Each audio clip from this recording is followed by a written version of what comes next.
you all a very very happy Holi. आमे तो club रू आसी गलुनी आ क्लब ए रंजन बेबी देखिए क्लब रे एते पानी खेल हुए तो मोबाइल सांगरे रखी पाइलुनी भूली गलु फुटेज नहीं पारिलुनी तो घरे आसिकी आउ टिके बाबा भी अच्छी तांका संग खेल हे गला आ क्लब रे बहुत मस्ती हला रेन डांस हला मामा आउ रंग द मामा को तो हल्का फुल्का खेल के पड़े आसलु सेठी चल रे बहुत पानी खेल हुए तो डर के मोबाइल रखी पाइलुनी फुटेज जानिलुनी बट काली माने लास्ट नाइट रो किसी फुटेज मु रखी छी आपण मन सहित शेयर करिवे देखिबे एन्जॉय करिवे केमिति लागला कमेंट देबे आ आज पई एति के बहुत बहुत एन्जॉय करंतु आ सब वुमेन्स मन को आज तो हैप्पी वुमेन्स डे जनाउची मु wish you all a very happy women's day माने ऑल माने सब वुमेन्स मन को कहूची आज तो हमर डे तो फुल फुल फुल एन्जॉय करंतु चिल चिल चिल करंतु bye have a good day love you all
लगा लगा बीमारी लगुची दुगी रंग कलर दे अरे लगा लगा जेपे को लगा इधर लगा पटी लगा दे ये चली जेपे लगे दले हां बढ़िया ना ना ओ ये कलर बढ़िया होली खेल चलची आ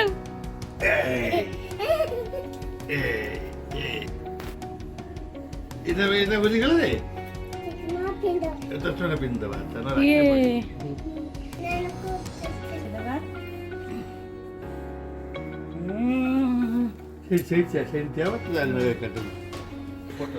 देखो ଆସିଲା ସମସ୍ତେ ଦେଖ ବିକିକୁ ଦାଦିକୁ ନମ କର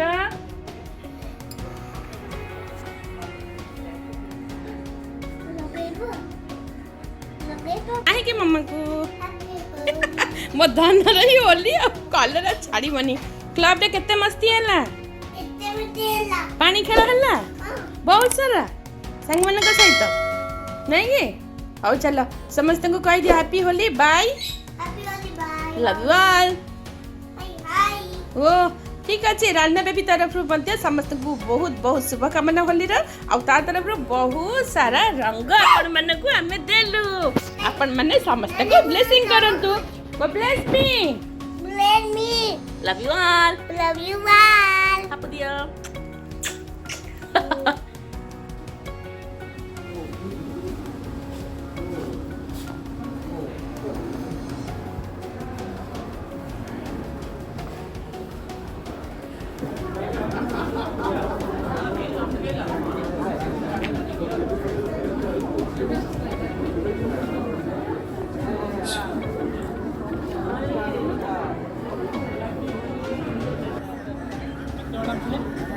आप सभी लोग उत्सुक हैं उत्सुकता आपकी जान पड़ रही है लोगों ने मेरे बाद साहब जो खाना पीना हो गया हो तो आप लोग आ जाएं हम लोग आगे की प्रक्रिया शुरू करें सभी का बहुत बहुत स्वागत और मैं अपने क्लब की पैट्रोन का मैडम का भी बहुत बहुत उनकी उपस्थिति का नमन करते हुए स्वागत करता हूं और स्वागत करते हुए आगे बढ़ता हूं मैडम आप मंच पर आए और आसीन कवियों का स्वागत करें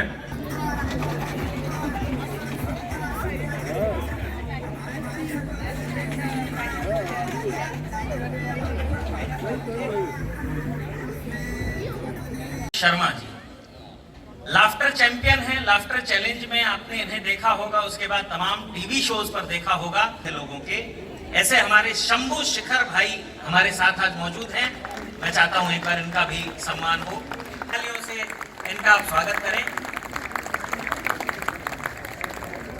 और पे बात अगर करें तो ब्रह्मांड लेवल पे एक आधा कवि जो होंगे उसका एक भी मैं ही हूं और आधा भी मैं ही हूं वन लाइनर हूं मैं एक्चुअली एक एक पंक्ति से आपको हंसाने की कोशिश करूंगा तब तक मेरा निवेदन है पीछे जो मेहमान 5:30 बजे से यहाँ तैयार होकर बैठा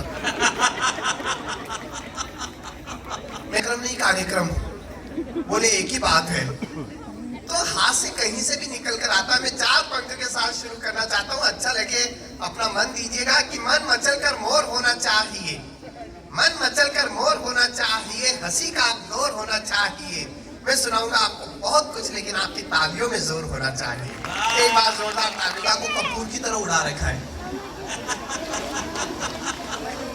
और भगवान बालाजी कुछ नहीं कर पा रहे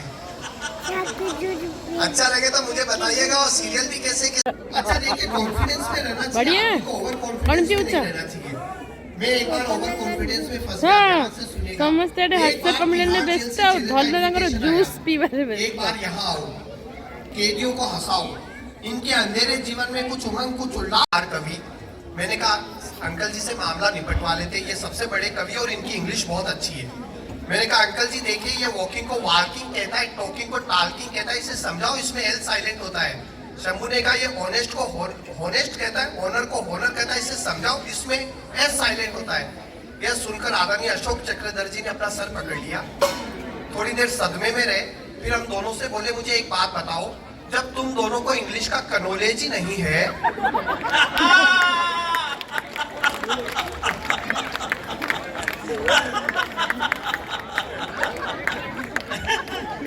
तो साहब अब श्रद्धेय अशोक जी को कौन समझाए इसमें केस साइलेंट होता है चलिए आनंद लीजिए मजा आया ना आपको अच्छा लगा है तो जो लोग हालचाल पूछने आते हैं वो औपचारिकता किस तरह से निभाते विशुद्ध हास्य की एक रचना है अच्छा लगे मुझे बताते रहिएगा कि एक बार मैं बीमार हुआ हर इलाज बेकार हुआ बुखार कुछ ऐसा चढ़ा कि अस्पताल में भर्ती होना पड़ा। अब जो लोग हालचाल पूछने आते हैं वो फॉर्मेलिटी किस तरह से निभाते हैं, ध्यान से सुनिएगा। कि एक बार मैं बीमार हुआ, हर इलाज बेकार हुआ, बुखार कुछ ऐसा चढ़ा कि अस्पताल में भर्ती होना पड़ा। अगले ही दिन 2 दोस्त आए, साथ में फूलों का गुलदस्ता लाए।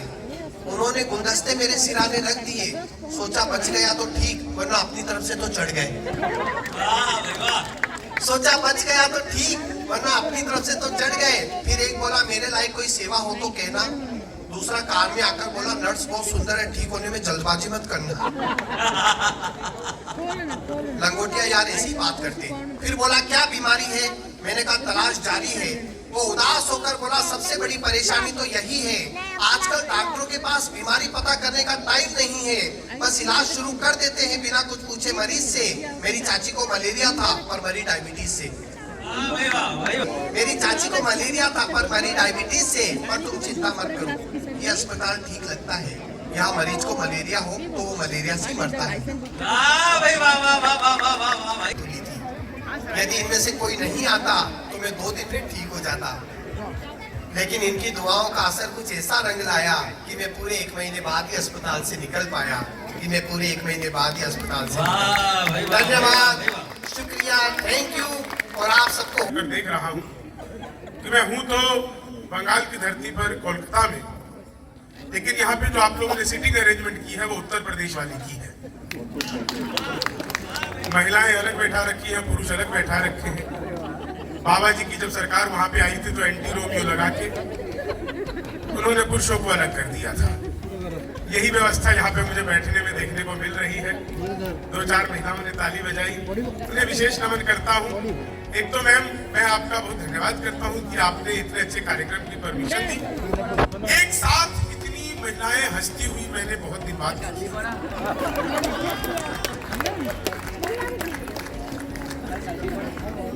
हाँ, ये कभी भी हंसती नहीं इतना। दरअसल इसमें इनकी गलती नहीं होती, इन्हें ब्यूटी पार्लर वाली समझा के भेजती है।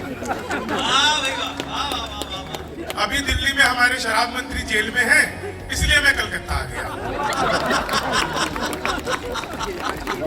कलकत्ता आया तो यहाँ पर जितने बिहारी हैं मैम, उतने तो बिहार में भी नहीं है। इसमें हमारी कोई गलती नहीं है, सारा कसूर आप लोगों का। कलकत्ता वाले बड़े बड़े पांडाल लगाते हैं, कीर्तन मंडली बुलवाते हैं, फिर भजन करवाते हैं। राधे राधे जपो चले आएंगे बिहारी, राधे राधे जपो चले आएंगे बिहारी, राधे राधे जपो चले आएंगे बिहारी। अब कलयुग में वो बिहारी तो आ नहीं सकते, हमें ट्रेनों में ठूस ठूस कराना पड़ता है। बोला जी हम बिहारियों को टीवी नहीं देते। मैंने कहा तुझे कैसे पता लगा? बोला निकल यहाँ से। अगले दिन मैं सूट बूट हैट नकली पूछे। मैंने कहा ये टीवी कितने का दे रहे हो? बोला तुझे कल भी बना दिया था। अगले दिन मैं बुर्का ओढ़ के चला गया। मैंने कहा भैया ये टीवी कितने का दे रहे हो? बोला भाई साहब आपको 2 दिन से मना कर रहा हूँ, हम बिहारियों को टीवी नहीं देते। मैंने कहा ठीक है मत दे, लेकिन ये बता तुझे पता कैसे लगता मैं बिहारी हूँ? बोला बेटा जिसे तू टीवी कह रहा है वो माइक्रोवेव है। आदरणीय लालू प्रसाद यादव जिस जेल का उद्घाटन किया खुद उसमें बंद रहे। ये होती है उद्घाटन की जिम्मेदारी। मैं तो सच बता रहा हूँ, क्या बढ़िया आप लोग सचमुच। और कितनी महिलाएं सचमुच, पुरुष कमजोर पड़ रहे हैं हंसने में। इधर से देखो अकेला। ये हाहाकारी हंसी है। हाँ, इसको बेचारे से बर्दाश्त नहीं हुआ कि इतनी महिलाएं इतना हंस क्यों रही है। लेकिन महिलाओं घर पे भी इतना हंसा करो, घर पे इतना खुश रहोगी तो ये बेचारे बाहर आकर के क्यों होली मनाएंगे। लेकिन आप लोग सचमुच आनंद ले रहे हैं, बढ़िया, बहुत अच्छा, शानदार सुन रहे हैं आप लोग। और फिर से बेटर का बीच में आगमन हुआ है। ये जो देवदूत है आपके लिए अमृत लेकर आ रहा है। लीजिए आप लोग अमृत पान करिए। आजकल जिन इसी तरह के गिलासों में घूमते हैं।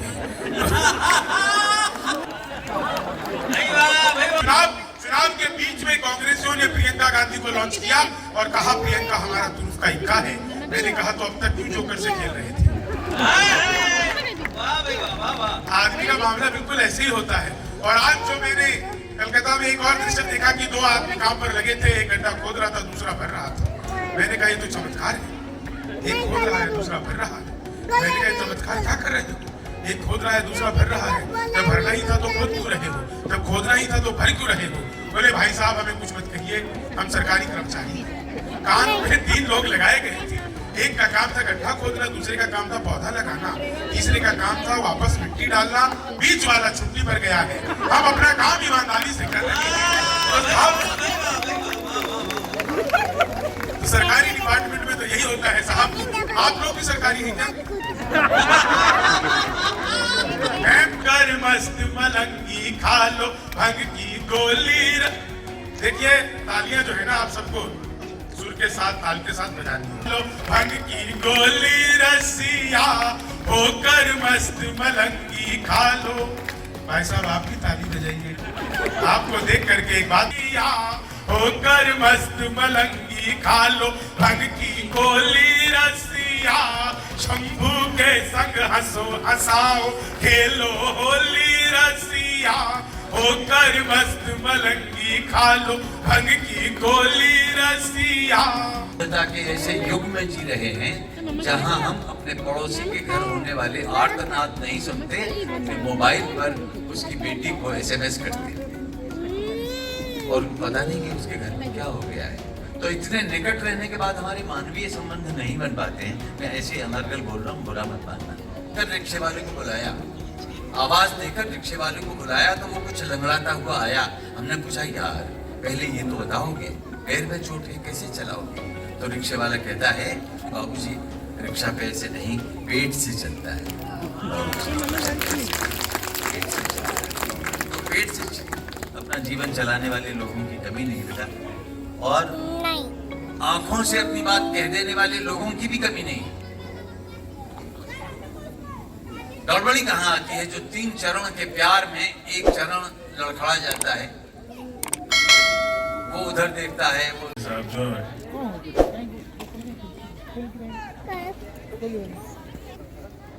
Papá, caí vestido.